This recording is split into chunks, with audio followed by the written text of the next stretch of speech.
Vamos.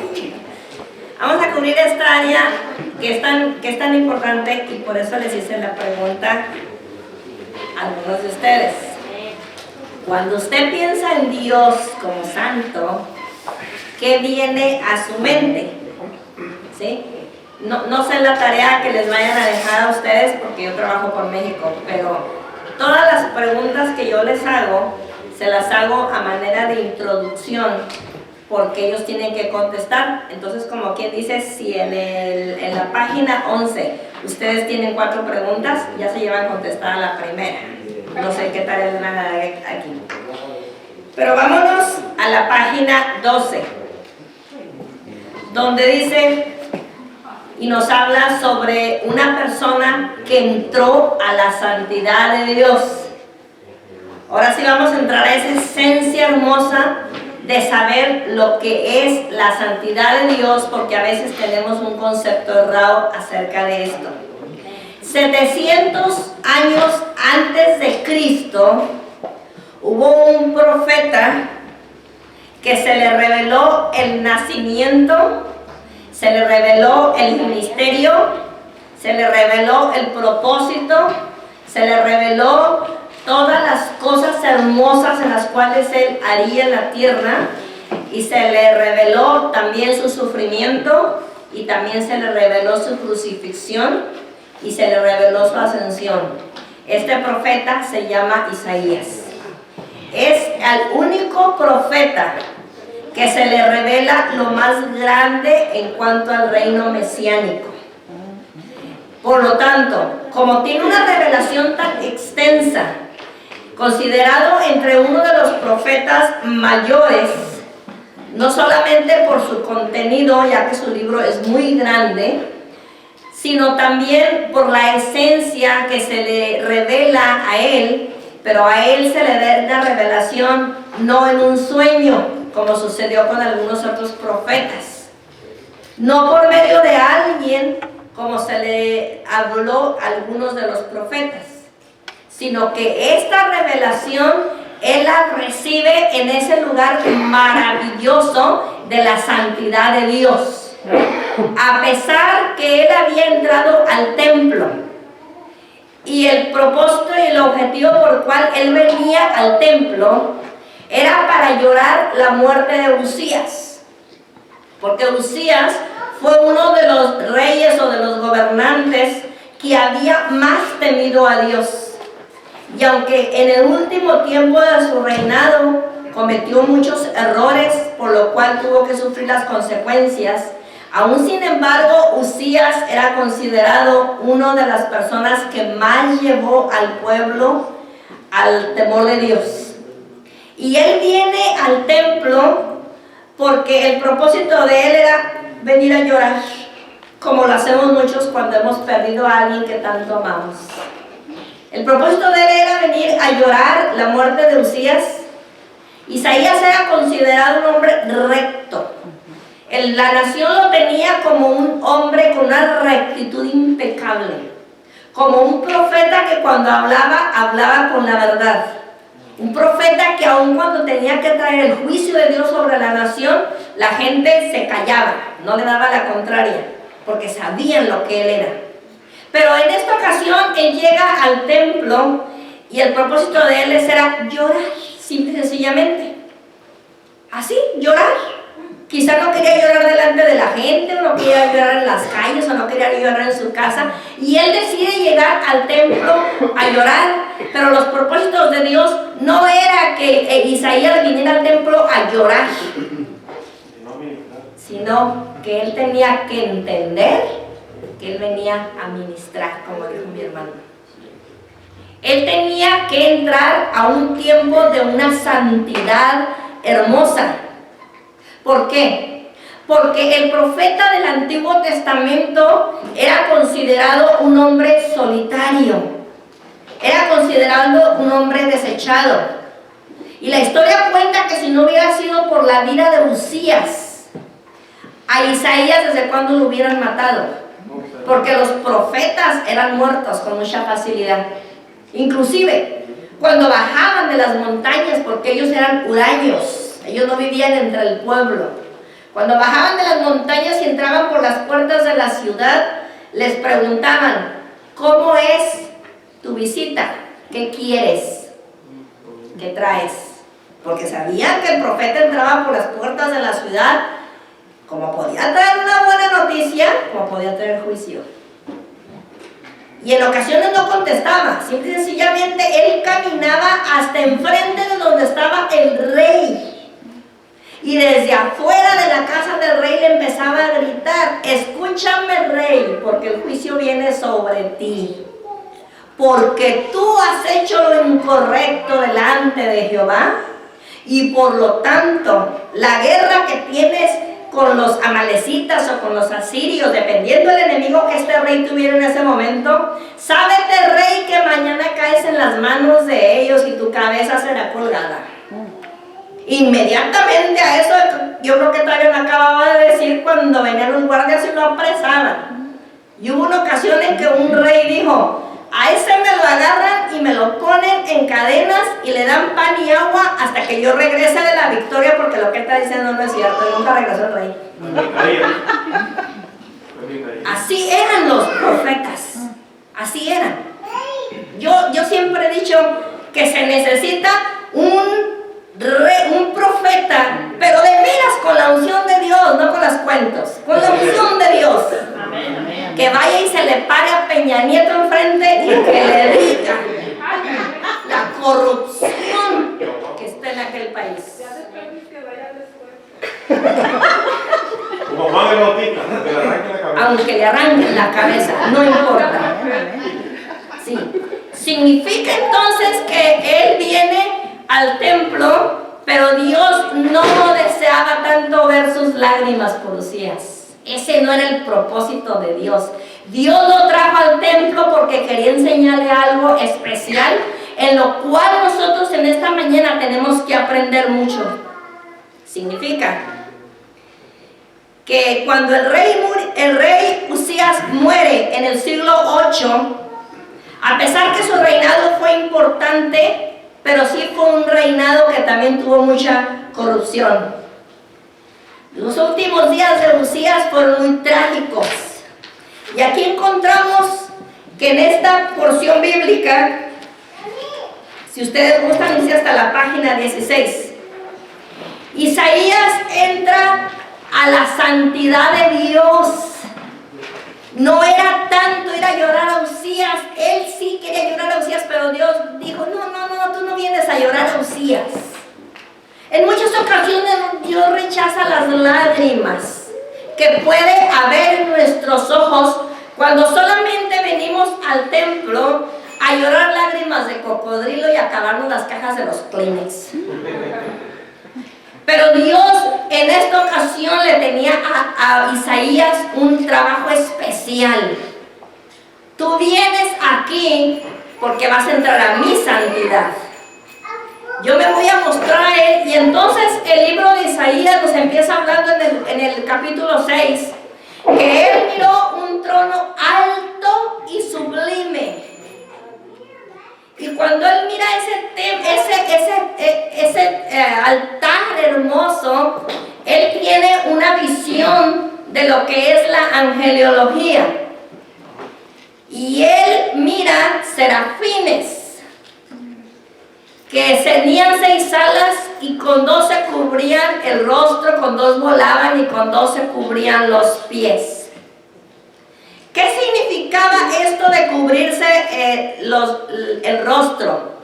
Significaba que aún la esfera angelical, que son los ángeles, no se atreven a mirar la santidad de Dios. ¿Qué significa que se cubrían los pies? Significa, estoy en un lugar santo. Es por eso que esto de que algunas, como el musulmán que se quita los zapatos en la puerta y los deja ahí todos, ¿ha entendido este concepto? Fíjese, de la santidad del templo. ¿Lo ha entendido? Lo único que hay con ellos es que si se equivocan de zapatos no hay problema, ahí no hay derecho ni izquierda. ¿Sí saben ustedes eso? Y una vez me compré unos zapatos porque se me hicieron bien bonitos y me dijeron que venían de allá. Yo lo volteaba así. ¿Y cuál es? No tiene derecho ni izquierda. No es como nuestros zapatos latinos que tenemos el derecho y tenemos el izquierdo. Son iguales los dos. Los dos son iguales. Pues cuando ellos salen, pues no hay problema, meten el pie cualquiera. No hay problema. Por encima de él había serafines y cada uno tenía 6 alas. En hebreo, serafines significa abrazadores. En hebreo, abrazadores. Significa que los serafines y los querubines, les estoy dando esta nota, no porque estamos en la angeliología, porque nosotros no estamos en el tema de la angeliología, pero los serafines y los querubines están relacionados con el altar y los serafines con el lavacro. Es por eso que en el arca del pacto encontramos a los serafines y encontramos también a los querubines, que significa el estar relacionados con el lavacro. ¿Dónde estaba el lavacro? El lavacro se encontraba en los enseres del Antiguo Testamento. El lavacro tenía que ver con la limpieza del sacerdote. Significa que antes que el sacerdote empezara a hacer sacrificios por el pueblo, no miraba la fila interminable de becerros y bueyes y vacas y todo lo que se iba a presentar en el sacrificio.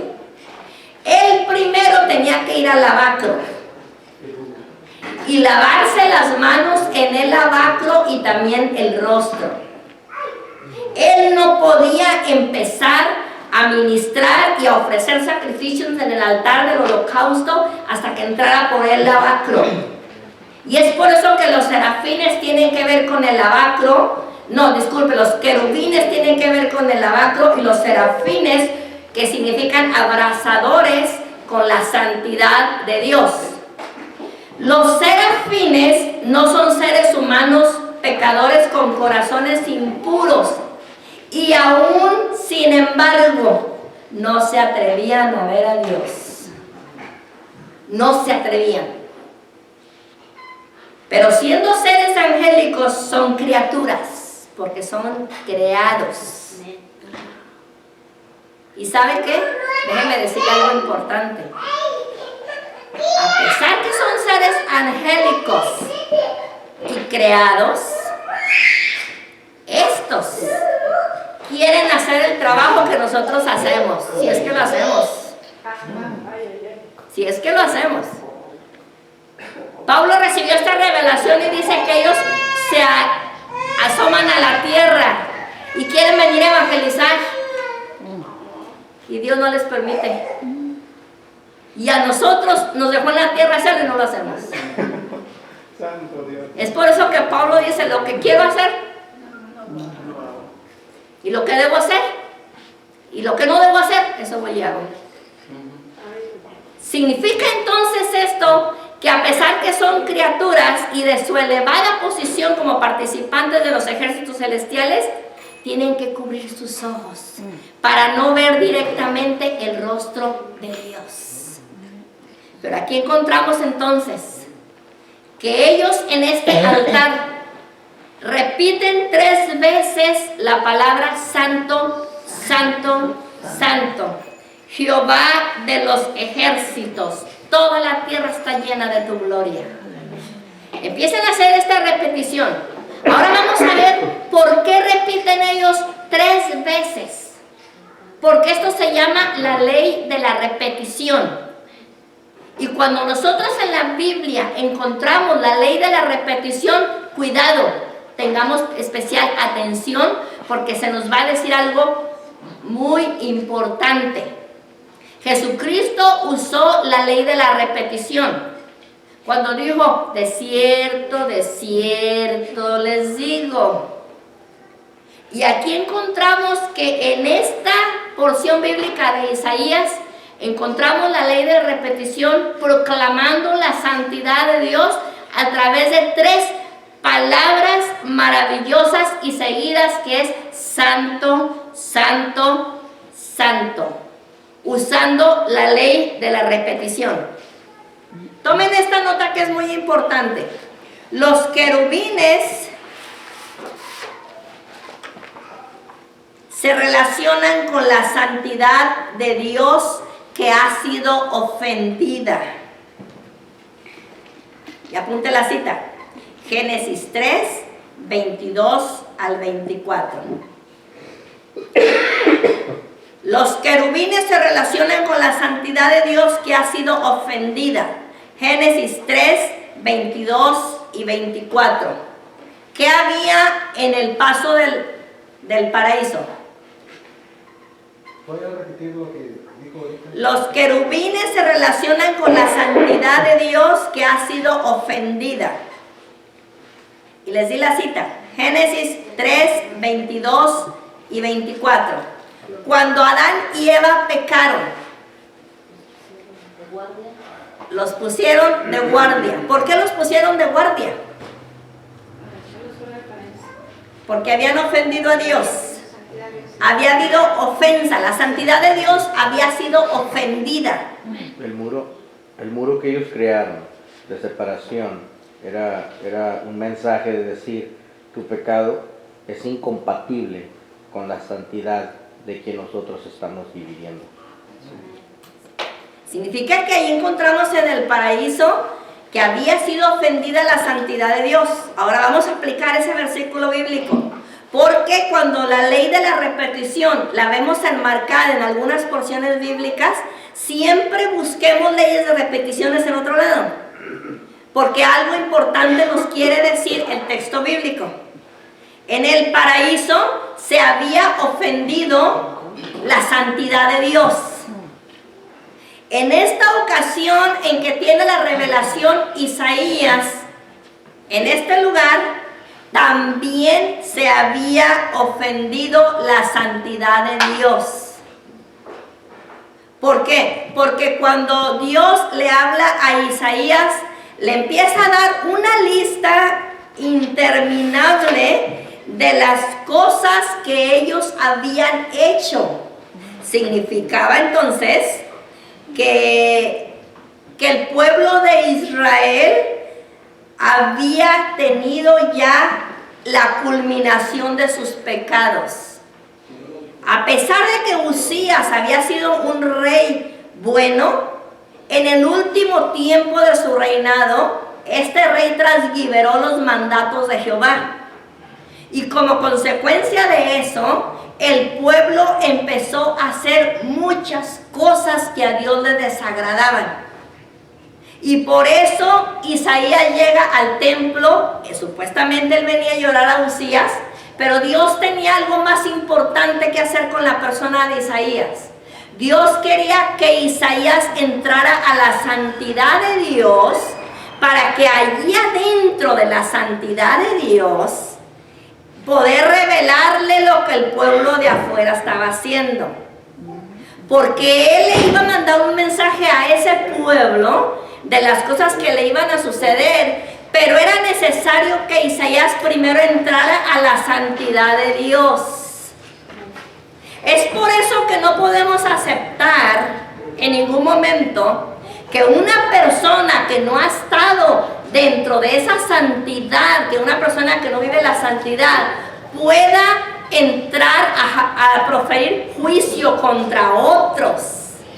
No se puede. Y lamentablemente nos damos cuenta que ahorita, en nuestros días, donde se está desarrollando la iglesia, que está a punto de irse, porque nosotros estamos a un paso de irnos. La iglesia está estacionada en la sexta dispensación, entre la sexta y la séptima. La iglesia está estacionada aquí ya. La sexta se llama gracia. La gracia la trajo Jesucristo. Y la séptima se llama rapto. La iglesia se va. Está a punto de irse. Y la iglesia que se estacionaría en ese tiempo tendría ciertas características que nosotros tenemos que estar muy atentos a esas características. No nos preocupemos tanto por los gobiernos y que porque si Estados Unidos es la gran potencia y que se viene para abajo y que el dólar ya no vale. Y que... No, preocupémonos dónde está estacionada la iglesia y cuáles serían las características que habría en esta iglesia. Y lamentablemente vemos que en esto ya hace años atrás tuvo cumplimiento la profecía de Mateo 24, donde Jesucristo dijo que cuando Él viniera, nosotros veríamos terremotos, veríamos el padre contra la madre. O sea, toda esta profecía está en cumplimiento, pero una de las profecías más fuertes que se están elaborando en este tiempo es la profecía de la carta de Pablo a Timoteo, donde le dice, en los postreros tiempos. ¿Cuáles tiempos? ¿Cuáles tiempos? Cuando la iglesia se estacione entre la sexta y la séptima dispensación. En los postreros tiempos, algunos apostatarán de la fe escuchando espíritus de demonios. Y se amontonarán gente conforme sus propias concupiscencias, teniendo comezón de oír, pero de oír dulzuras. Ahora, ¿por qué al pueblo de Dios no se le habla directamente y se le dice en dónde estamos parados? Porque lamentablemente muchos de estos que emiten juicio contra el pueblo de Dios no viven la santidad y ellos mismos están a punto de morirse también. Es importante todo esto. Lamentablemente, así estaba Israel en tiempos de Isaías. Así estaba Israel. Israel había transgredido los mandatos de Jehová. Israel se encontraba ante una situación en la cual el juicio de Dios ya venía sobre de Israel, ya venía la mano de Dios fuerte sobre Israel. Pero era necesario que un hombre, fíjese bien, un hombre saliera de haber estado en la santidad de Dios para que se sintiera y estuviera competente para ir a señalarle al pueblo las cosas incorrectas que estaban haciendo. Pero tenía que ser un hombre que había estado y había experimentado la santidad de Dios. Es por eso que la palabra de Dios nos advierte: no juzgues para que no seas juzgado, porque con la vara que mires, con esa te van a medir.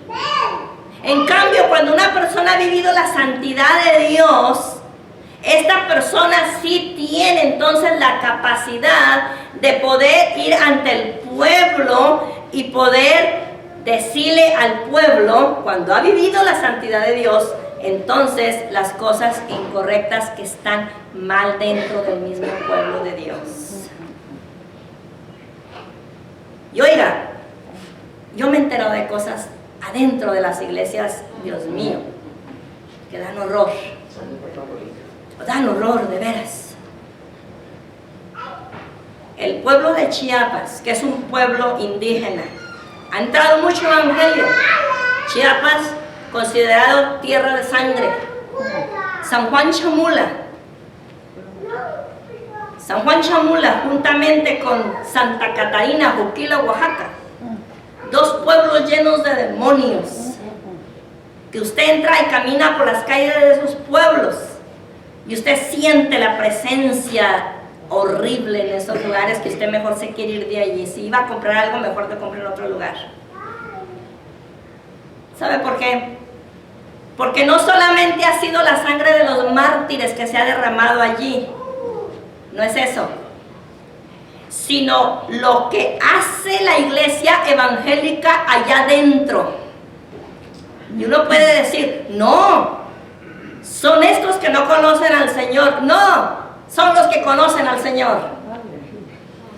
Han violado niños y amenazados con que si dicen algo los desaparecen. Cosas horribles que se han visto. ¿Por qué nadie va y señala? ¿Por qué nadie entra y señala al pueblo de Dios? ¿Sabe por qué? Porque ya no hay gente como Isaías que entró a la santidad para poder señalar. Por eso, significa entonces que necesitamos ahora más que nunca hombres y mujeres que entren a ese tiempo de santidad maravillosa, para que Dios pueda darles ese don maravilloso profético y poder entonces ir a hablar al pueblo y poder decirles las cosas que Dios quiere que se hagan. Cuando Isaías vio esto, cuando ve la gloria de Jehová, cuando ve ese cuadro hermoso, ¿cuál fue la actitud de Isaías en ese momento? ¿Cuál fue la palabra que pronunció? ¡Ay de mí! Se fija que un hombre que estaba en la santidad de Dios, que podía haber dicho gracias por esta revelación. Ahora sí le puedo decir a ese pueblo de labios inmundos lo que se merecen. No, dijo, ¡ay de mí! Porque él sabía lo que estaba haciendo el pueblo, pero él venía al templo a llorar por Mesías. Él no venía a otra cosa.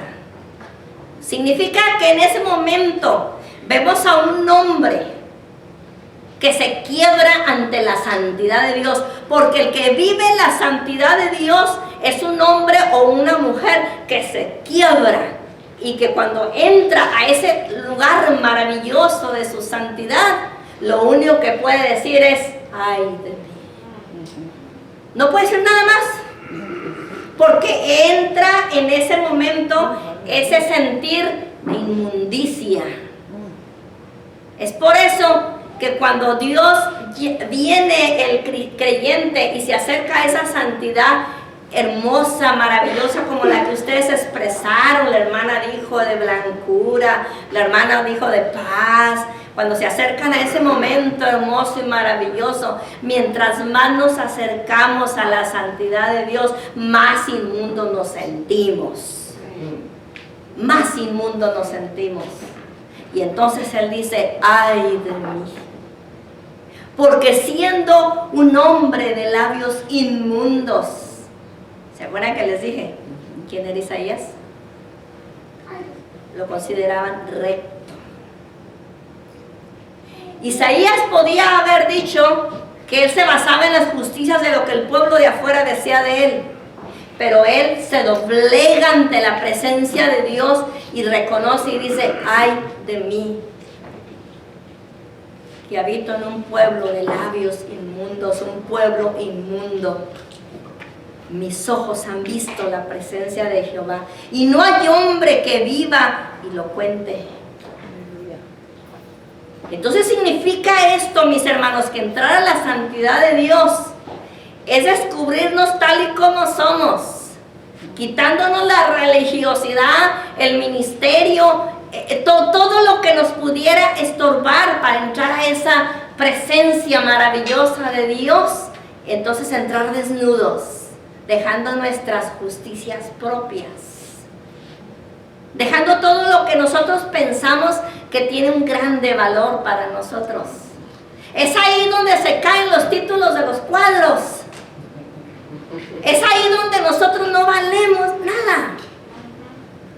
Es ahí donde entendemos que es por su pura misericordia podemos entrar a la presencia de Jehová y todavía vivir.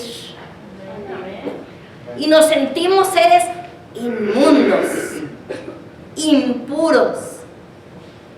Nos sentimos seres que no vamos a soportar estar adentro, porque es una santidad tan grande que Isaías no la puede ni tan siquiera descifrar, a pesar de ser el profeta de esos tiempos tan lleno de fama.